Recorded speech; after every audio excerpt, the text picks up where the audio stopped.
Some of them won't even launch until the 2040s. It's all about trust and building the brand and transparency and integrity. Being able to parse that data and make it more meaningful almost instantaneously versus taking, months, if not years. Space is not just for billionaires. Almost every single profession that you can have here on Earth is needed in space. There is space for everybody, and we can create things that we didn't think were possible with the help of AI.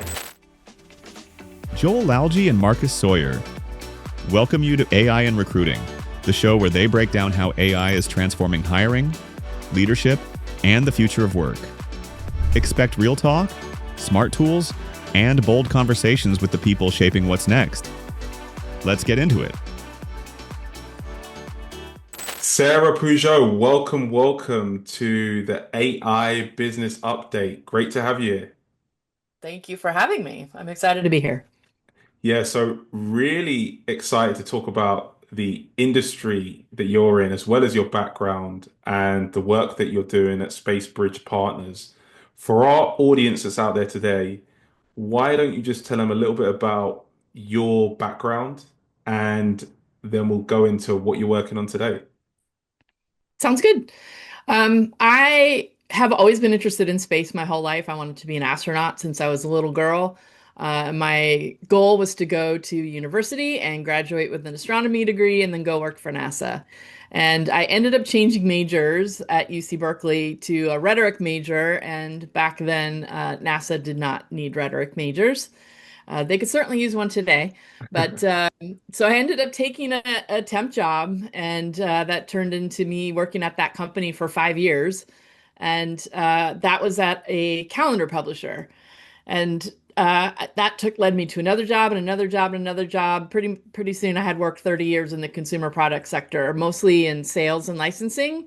I headed up global sales teams and global licensing teams and sold to all the big chains in North America and Europe and licensed with all the big players, mostly character entertainment licensors like Disney and Warner Brothers and Netflix.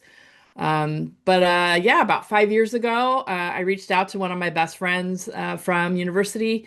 He and I have stayed friends all these years, and I just said, I'm living vicariously through your LinkedIn posts about space.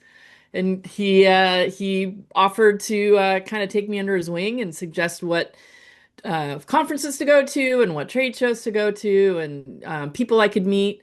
And so I just started learning and absorbing and networking like crazy. And then told him, look, I want to make the leap and I need your help. And he's like, actually, I've had this idea for a company. You would probably be a good CEO there. And so I took him up on it. And here we are at SpaceBridge Partners. Wow. Wow. So what a mission you've been on, right? And also Mhm. the topic that we're going to talk about today is going to be the great restructuring. And you've just outlined the restructuring of your career. So moving Yeah. from consumer electronics into space, like, wow. So I've got so many questions, and I think that there are a few tie-ins, but the big question I have is if you think about the industry that you've been in, you mentioned that you've been working with licensing, doing a lot of the commercial kind of interactions with consumer goods and electronics, and now you're in space, a completely new world, new frontiers.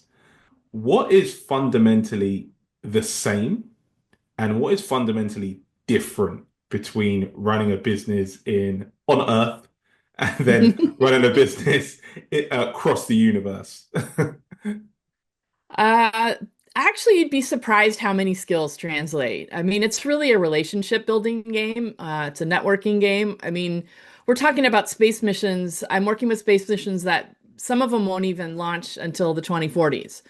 And so those are long-term relationships that you need to build. And part of what we're working on is getting philanthropic donations, and wealthy people need to trust where they're putting their money. And so it's about building our integrity and our brand name, just like you would at a consumer products company. Nobody wants to buy a product they're going to put on a retail shelf if they know that it's immediately going to break or harm somebody. So it's all about trust and building the brand and transparency and integrity. And those things are the same. And the kind of soft skills that come with sales and the licensing skills that come with putting together unique agreements and negotiating different agreements. All of those things are also happening in the space sector as well. Yeah, so it sounds like there's a lot of fundamental principles that translate, and trust seems to be a key cornerstone. And I think as we're Hmm. going through the great restructuring, there's some question marks around who to trust. I put out a LinkedIn post recently, and somebody had mentioned that there tends to be many wolves dressed in sheep's clothing. Um, I wasn't sure if that was a dig at me or someone else. I wasn't entirely sure what he meant by it, but I bring it up because my point was trust, right? And building those relationships. And you've got these new startups that, like you said, they're having to think, what, 20 plus years out. It's not a plan that is like 2 months or 3 months. Like, I'd love to learn a little bit more about those partnerships. Like, what types of partners are people looking for when it comes to building all the characteristics of an amazing partnership? Because that type of trust takes some time to build, I can imagine. I guess it depends on what context you're asking about. I mean, if we're looking at investors in a space startup, that's going to be a different conversation than funding a mission like what SpaceBridge Partners is doing. But definitely the similarities across both are showing like team is the number one thing. What are their credentials? I do not have very long in the space sector, although I've had a passion for it my whole life. However, the team that is on SpaceBridge Partners does have many, many decades of experience across all of the people that are working with us right now. So, um, team is number one. Your reputation, obviously. I mean, if you're not a very trustworthy person, that word kind of gets out there, and you can only go so far until people figure you out. So, maintaining that transparency and that integrity is really important. But what people are looking for, I mean, after the team for sure is do you know the numbers? What is your short-term plan? What's your long-term plan and forecast that way as well? And then a lot of people are looking for what sets you apart. Is this going to be something unique that nobody else is doing? Like, is there a first to market angle? Or depending on the industry, there could be some where you definitely don't want to be first to market, but you can learn from the mistakes of the first to market team, and build on that. That's one thing that I've noticed a lot in a lot of discussions. And there's also sort of safety in numbers. So if there's a Right. lot of startups in one niche, you can pretty well guarantee that that's going to be a business that is needed, especially in the long term. Yeah, so I think some of the topics that you talked about, obviously team, uh, that kind of ability for the team to identify what their key differentiator is Hmm. and then rally the ecosystem around that, right? So you've got this core team, and then it's about getting everybody to become part of your mission. And that's why I love the discussion and just some of the things that I think about with space generally. The thing that springs to mind is mission. And a lot Hmm. of organizations are trying to figure out what that mission should be now, maybe in a new world or in a new dimension. And so could you talk a little bit about like some of the missions that you've seen, or maybe some characteristics of what a great mission looks like? What are the missions that people want to galvanize around and that you look for at SpaceBridge Partners and are excited about? I love that question, and you're going to get a different answer every person you ask. Some people love, the big showy, we're going to get the biggest rocket to ever launch with the biggest payload ever, and they get really excited about that. What SpaceBridge Partners, I mean, there's nothing wrong with that, but what SpaceBridge Partners is focused on are the scientific and exploration missions that are going to help us learn more about Earth and maybe eventually lead to amazing technologies that can help humans on this planet as well. So when we vet missions, that's what we're specifically targeting are scientific missions that might not have a commercial ROI, at least not in the missions that they're asking for funding for, but that we know can really help contribute to a better life on Earth, whether it's studying climate change, whether it's studying our sister planet Venus and how it ended up the way it is, very hospitable versus Earth, even though we're similar size and similar age, etc. So those are the kinds of missions that we're focused on. But there's all different reasons to get in behind different missions, especially the missions by commercial companies or public companies like SpaceX, but also, Rocket Lab, other launch partners, Axiom, which is building space habitats, Vast also building space habitats. So companies that have investors obviously are excited about the projects that those specific companies are working on. And so there's room for everybody, I guess, is the short answer in that. And everybody gets excited about different things depending on where they're coming from and what their goals are. Yeah, no, absolutely. I think that's a great kind of round off and segue, which is the mission alignment, right? So within that ecosystem, if you've got your core team, then you have those people that are part of it, partnering in some way to support that mission, maybe like a space bridge. And then you have the ecosystem and those that might see it from far. So I think that that mission alignment is going to be key as people move into this new world of AI, which is a topic that Mhm. we talk about a lot and spend a lot of time building in as well. And it's just interesting to see those missions that are set up for maybe technologies that are somewhat unknown. So it's interesting to hear your perspective on places that are unknown. There's many places that are unknown. Mentioned to you I was in Tahiti a few weeks ago, and one of the things that I loved about being there was we were able to look up. And when you look up at nighttime and there's not much lights, it Yeah. just gives you that perspective, right? Which is really, really interesting. I know a lot of your work, as we've talked, is like highly confidential and there's not many things that you can talk about. But even the fact that you had just casually thrown in space habitats and it wasn't something that was on my radar, what are some of the missions that people you think maybe just every day would probably be unaware of, but they could find out about if they researched? They're really exciting that you've seen and maybe dive into a little bit of detail around that. Sure. I mean, let's continue on the space habitat topic. Everybody, hopefully now has heard that the International Space Station is going to be set to be decommissioned in less than 5 years, sometime in 2020, I mean 2030. And so there are already public and private companies that are trying to fill that gap. China has a government space station that's already up there and operational.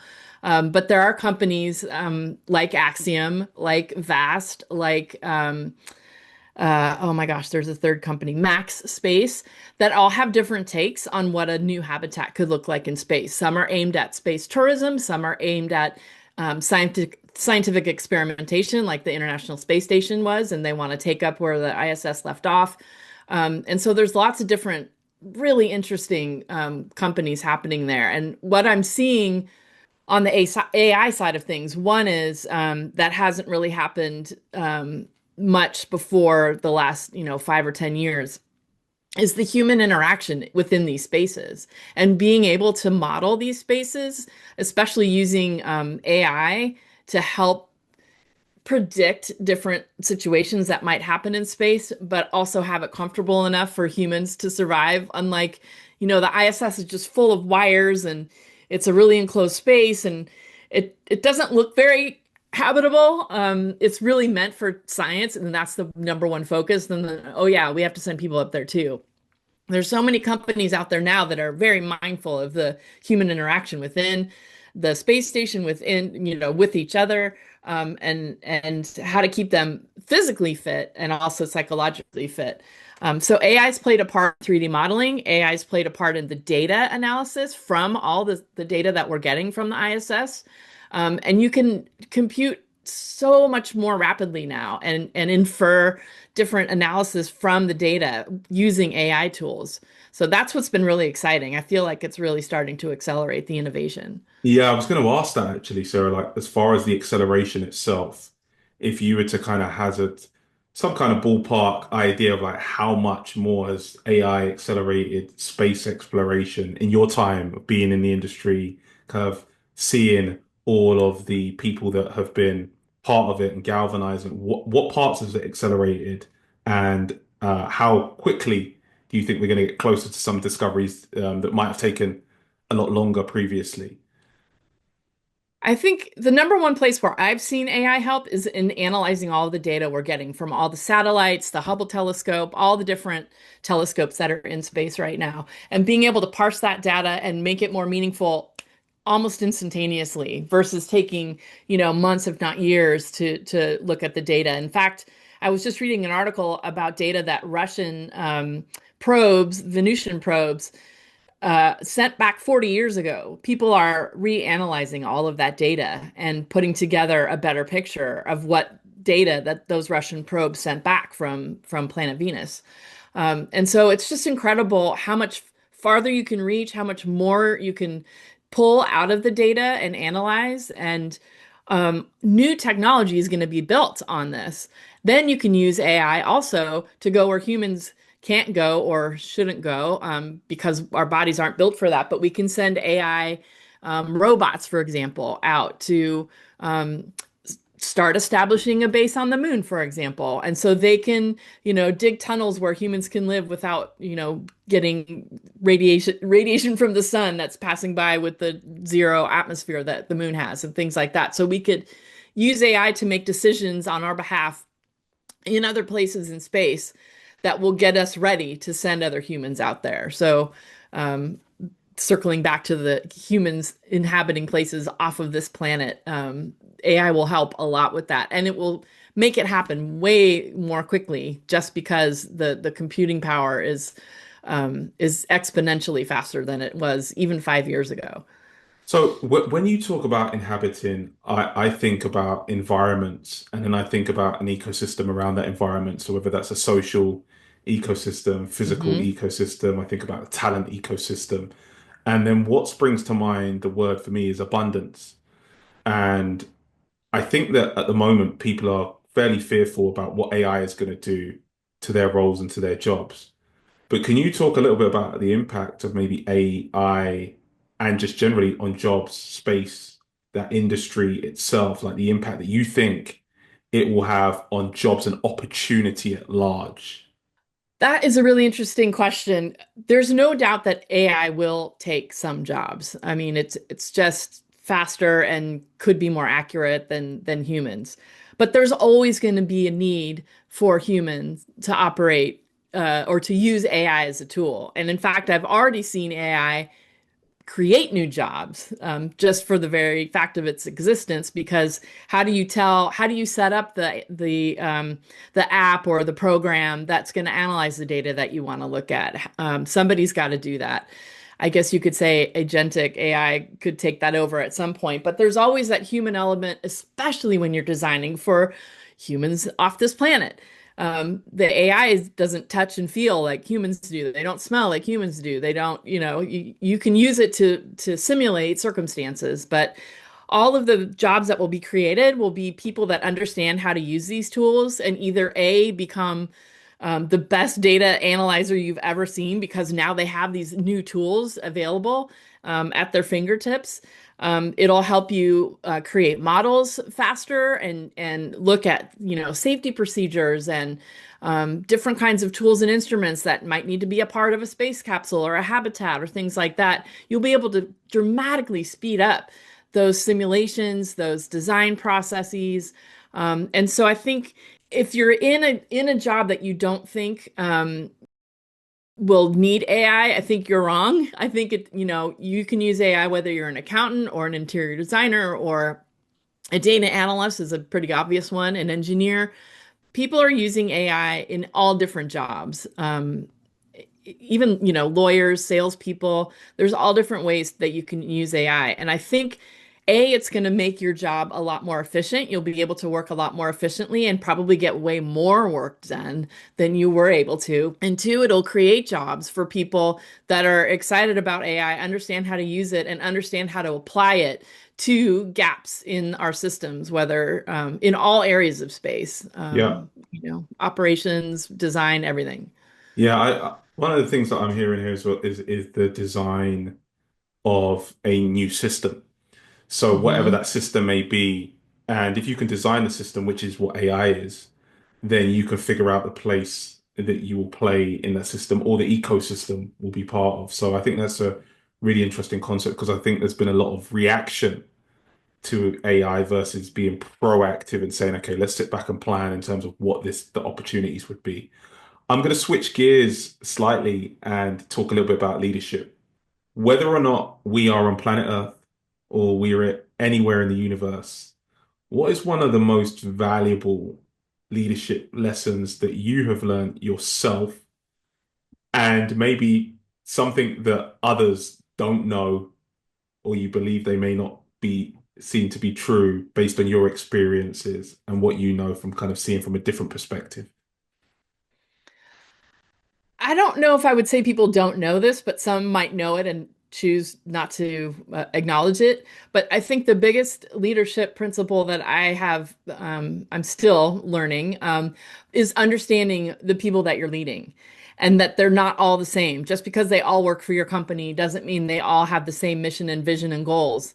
When I was coming up, I always wanted to get promoted. I wanted to, I wanted to manage more and more people. I wanted to get more and more responsibility. I wanted to, go from managing the US to managing North America to managing the world, different kinds of things. Not all people are built that way, and that's great.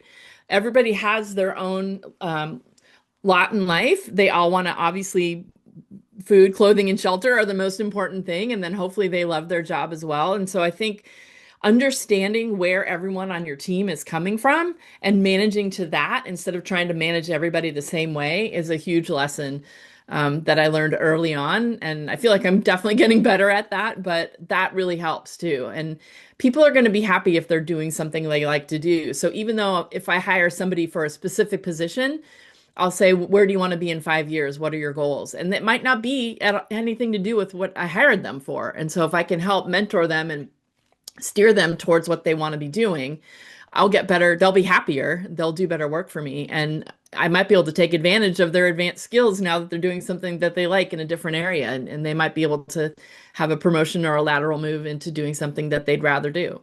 Yeah, amazing. And one of the other topics I want to touch on is women in STEM. So my daughter, she started school yesterday, and when she came home from school, her brother was there, and he's a few years older, so he's 9 and she's 4. And I came out of the home office and I went outside and I saw she had like a science outfit on, and it was her brother's science outfit, and she had goggles on. And then she said to me, Tate, I need you to help me about science because I've gone to school today and I need to know about science. It's her first ever day at school. And I thought that was really interesting. And he then done this experiment with vinegar or something like that, and it blew up. And she shouted out, "You are a genius, my boy. You are a genius," to her brother. And I was just laughing. I That's was so watching. adorable. And so it got me, like, it gets me thinking a lot around like more people in space who might not get access, right? Whether that's women or people from different backgrounds. And that was one of the things that we had a conversation about, which I think we need more people that have a slightly different perspective that start to explore. What would be your advice to tell people that want to get involved? And the other thing I think about, I always have a two-part question, which is there's one thing of like being in the industry, and then there's another of like leading, right? So how do we get more people leading in that industry that might not otherwise be there? Okay, where do I start? First of all, space is not just for billionaires, and I think space has kind of a bad PR problem right now, mostly because of what's happening in the United States. But there have been so many startups over the last 15 years that are already contributing to the ecosystem. And back in the day when Space Angels Network was formed, I think back in 2009, I think, somewhere around there, they were specifically targeting space startups. And most of those space startups were specifically like, I'm making satellites, or I am making ground control stations, or I am analyzing the data from the satellites, very space specific. Now we're getting that we're broadening into other categories where Earth observation might be helping farmers with their crops, or even McDonald's tracking their supply chain, or Walmart tracking their supply chain. People don't realize how much they use space every day. So I think the first thing I would say is you're probably already involved in the space sector, especially if you have one of these, which uses space technology every day. So don't be afraid of it, and don't think that it's only for billionaires. There's a bunch of different ways. I mean, we've already talked about it. Space habitats are being designed now. We need interior designers. We need lawyers specializing in space. We need water processing experts. Right now the processing urine on the space station, I think, is only about 72% is what they're able to recycle. And I know companies that are working on making that better and trying to get it to be closer to 90 to 95%. So how do we, there's people in sustainability fields that could be involved or that are already involved.